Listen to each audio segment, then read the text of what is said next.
Okay, get your fingers ready to hit the pause button. Are you ready? There was one class that I always absolutely loved teaching. Any guess what that class was? I think you'll be surprised. In fact, I'll give you three choices: freshman seminar, intro to philosophy, or macroeconomics. Pause and enter your guess in the comments. Every time I taught this class, I started with a statement to the effect of, I promise you, you will earn an A in my class if you do one simple thing. And it was at that point they all would stop and give me their undivided attention. I would tell them, quote, I don't care what you think. All I care about is that you think. And from there, I would launch into my speech about thinking and learning how to think, learning how to take in information, and the reality that learning how to think is one of the hardest things you can do in the world, which is why so few people actually do it. By the way, the class I'm referring to was freshman seminar. One of my favorite parts of the course was when we talked about decision making, ethics, and morality, because I would give these students impossible scenarios where they had to make a choice between two impossible solutions. The goal, in some ways, is the same thing that I do here on this channel, is trying to expose you to different ideas that are far too often accepted simply as truth because we've heard them all of our lives. Things like money is the root of all of evil, or things like the 60-40 portfolio split of equities and bonds. I just can't stand how the wolves of Wall Street give us regular people quote unquote advice or guidelines that they don't even come close to following.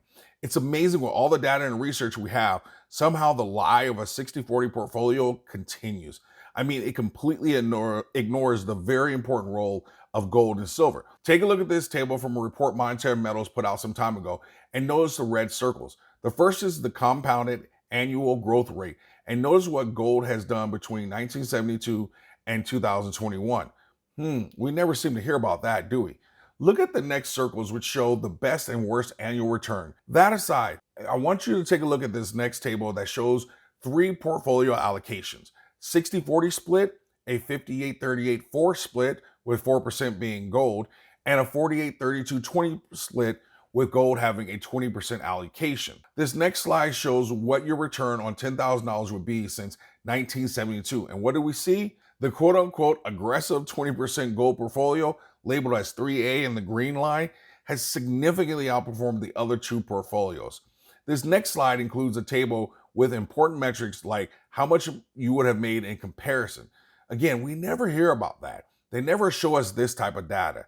Now, I'm not going to tell you what to think. I'm simply showing you the data. And as I used to say to my first year students, all I care is that you think. A few weeks back, I did a video covering my decision to participate in Monetary Metals silver bond, which offered an annual 12% yield paid in silver over 3 years. And oh my God, the comments were off the chains. Once y'all heard that I took my physical metals and sent them to someone else, y'all just let me have it. Again, I don't really care what you think. All I care is that you think. We don't have to agree. Why did I feel like earning a yield on my metals was so important? Take a look at this slide, and I blocked out some of the other data just to make it easier to focus on the important parts. Look at the green bars and notice a difference in performance. If you were to earn a 3.5% yield on your gold, that's a $250,000 difference, or a gain of 49.37%. Now, I'm not saying you need to be earning a yield on all of your gold or silver. That defeats some of the reason why we even have gold and silver if you sent it off to someone else. But a case can be made for earning a yield on some of your gold and silver. To that point, I want to shift to the paid sponsor portion of this video, where I'm joined by Dixon Buchanan, VP of Marketing for Monetary Metals. I asked Dixon to join us to further discuss this idea of earning a yield on our metals. One of the reasons why I love speaking with Dixon is because he's a stacker just like us. In fact, he was a gold investor long before he started in the industry, working for Peter Schiff from Schiff Gold and later joining Monetary Metals. Dixon and I sat down for almost an hour, so I'm only going to give you some highlights from our conversation. Welcome, Dixon, and thank you for joining me today. Absolutely. And just want to say thank you so much for having me. Dixon, why is it so important that gold earn a yield? Gold should produce a yield, really, because gold is money. You should be able to earn a return on your money, just like we do with dollars. Part of the missing link is gold flowing, circulating. And what is the thing that might cause or incentivize gold to circulate? Interest. Interest is the regulator of flow. That's why the ability to earn a yield on gold is so important for today. If the price of gold measured in dollars goes up, but the amount of gold that you have remains the same, you may not actually be any better off in absolute terms, right? And the reasoning behind that is, what are you using as your denominator for wealth, right? If you're measuring in ounces and your ounces are going up, then you could say, absolutely, I am better off, right? I am wealthier. But if you're using dollars as your denominator, well, having more dollars doesn't necessarily mean that you're wealthier in absolute terms. If that is true, then let's build products around that idea that enable investors to earn more ounces, to actually grow their total ounces and thereby grow their total wealth in absolute terms. So I get the idea of earning interest on our metals, but why would a company even need to lease metals? And is this a new idea? We get this question more than any other question. Why would a company want to lease gold? If you're operating a business in not just the precious metals industry, but any industry where you have physical products, physical inventory that you have to sell to your customers, you have to finance that inventory somehow, some way. And a lease is a way to finance gold and silver inventory. This is physical gold and silver inventory. That's it. Leasing metals has been around for decades. Monetary metals is, we're not reinventing how leases work. Leases have been around for a very long time, and the leasing of metal has been around for a very long time. This is something that's typically only available to very large banks. We're talking, the HSBC, Goldman Sachs, JP Morgan. Those are the companies that typically play in this market. However, the way they structure their leases is quite different. We denominate everything in physical ounces with physical repayment, and the metal must stay in physical ounces for the entire duration of the lease. So there are some differences, but the point I'm trying to make is leasing as a way to finance inventory has been around for a very long time. The new spin that we're putting on it is doing it in physical metal, denominated ounces, with ounces being repaid. Okay, so I lease my metals out to a business, but then who does the metal belong to? Yeah, that's a great question, and it's there's a very simple answer, which is you. The metal belongs to you, and this is explicitly spelled out in our account agreement. It's your metal. We can't do anything with it. That's also explicitly spelled out in the agreement. We can't do anything with your metal unless you direct us to do that. The way the leases are structured is that you are the lessor of record. You're the one that's actually leasing, and you're leasing to Monetary Metals, which is taking your metal, aggregating it with all the other lessor's metal in that particular lease, and then subleasing it to the company, to the end lessee. As a fellow stacker, how do you come to terms with our battle cry of if you don't hold it, you don't own it? We are all metal investors ourselves. And that the battle cry that you said, if you don't hold it, you don't own it. I have metal that I own that I don't plan to give to anyone. It's not in a Monetary Metals account. I do have metal in a Monetary Metals account, but I also have metal that's not in a Monetary Metals account, and it's never going to be in a Monetary Metals account, because there is a role for physical gold and silver in a in a overall wealth preserving, wealth building framework. There's a role for physical metal. That's not the metal that you should think about sending to Monetary Metals. That would be contrary to the very purpose for why you bought it, right?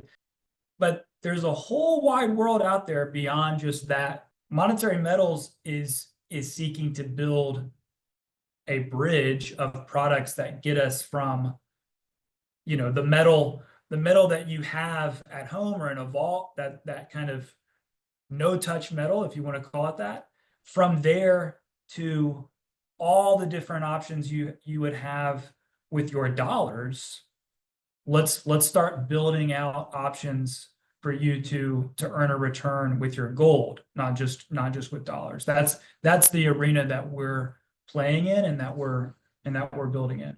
I want to discuss a fee I had to pay, which really blew my mind. I sent in 500 ounces of silver and 5 ounces of gold. So the gold was converted into silver at that daily price, which meant I was a little short on silver. So I had to purchase a few ounces to reach that 1,000 ounce minimum. And the premium I paid was 0.75% over spot. How in the world does that happen? Dre, we try and make it easy. We try and make it easy to sign up. And we do that a lot of different ways. One of those is, as you mentioned, the cost to buy metal. So you can buy metal through us. You do not have to fund an account with metal you already own. You can, but that's not a requirement. You can buy metal through us. The most you would pay is 75 basis points over spot, gold and silver. If you're buying in size, that can come down to, I believe, as low as 35 basis points. So, try and make it very attractive for investors. We don't want purchase fees, to be a hurdle for someone who's interested in putting their metal to work and earning a return in ounces. The other thing I would say is if an investor is deciding to ship metal in, we offer that. And if you're in the domestic United States, we provide complimentary shipping. So it's actually free shipping for you to get your metal in. It's not that shipping's free. It's that we provide that complimentary for investors who want to open an account. And the last thing is it's free storage. So for any metal that is not actively earning, right? Any metal that's idle, that's waiting to go into a lease or a bond, you're not paying any storage either. So you benefit from world-class depository institutions that hold the metal. They're fully insured, but you're not paying any storage or insurance fees to keep your metal in a monetary metals account. Tell me a little bit about the due diligence process when it comes to selecting companies that participate in your leases. Well, this is really the heartbeat of our business, is matching owners of metal who want to review and look at opportunities to put their metal to work and earn a return, with companies that have a financing need but are qualified, right? We have to qualify them. We have to vet them. Not just any mom and pop, company can show up on our platform and say, hey, I want to lease 1,000 ounces. So we have a in-house team. It's origination and due diligence. It's an in-house team that I believe has something like over 200 years of combined experience in banking, in deal making, in diligence, in structured products, been a part of building deals and mitigating risk for decades at the highest levels. Once we establish that there is a qualified company with a business need, they then have to go through our due diligence process, which is extensive to say the least. It often lasts months, if not, it can in some cases last years. What is this Hippocratic oath of gold that Monetary Metals talks about? We're a mission-driven company. We're a values-driven company, and our highest value, our highest kind of internal value, is something we call the Hippocratic Oath for Gold. So the Hippocratic Oath comes from the field of medicine, and the kind of rule number one is, do no harm, right? And in your attempt to cure and your attempt to alleviate pain and suffering, rule number one is do no harm, right? They're already suffering. Do no additional harm in your attempt to cure. For us, the version of that is lose no gold, right? Yes, we're building a business around the opportunity to grow one's gold, and you never, we don't live in a riskless world. There's always, we live with uncertainty and imperfect information. There's always risk. So, and certainly when you're seeking a return, an investment return, there is no return without risk. But so the question becomes, is the risk understood? Is it appropriately mitigated? And finally, is it worth it for the return? Am I getting compensated sufficiently for the risk that I'm taking via the return that I'm earning? Last thing, Dre, as much as we do to build these deals, structure these deals, take risk out of these deals, We package all that information, we give it to you, and then you decide if you want to do it or not. So the way we've structured our products is that you're back to what we said, your metal, you're in control. If you don't want to participate in a lease, for any reason, you're under no obligation to do so. You can simply opt out of that deal, keep your metal in your account, and wait for the next one. Let me share a few final thoughts as we start to come to a close. I want to acknowledge that this may not be for everyone, and I'm good with that. And I know you're good with that as well, Dixon. What I'm not okay with is you, as my viewers, not being aware of the opportunities that are available to you. I don't care what you think, I just care that you think. That's it, folks. If you're interested in learning more, please go to monetarymetals.com. I will put a link in the description along with a link to their YouTube channel. And shout out to my boy, Ben Nadelstein, doing incredible interviews over there with some of the best thought leaders in the industry. Thank you again to Monetary Metals for sponsoring this video. And thank you, Dixon Buchanan, VP of Marketing, for joining me today. Thanks so much, Andre. Always stack smarter and never stop learning.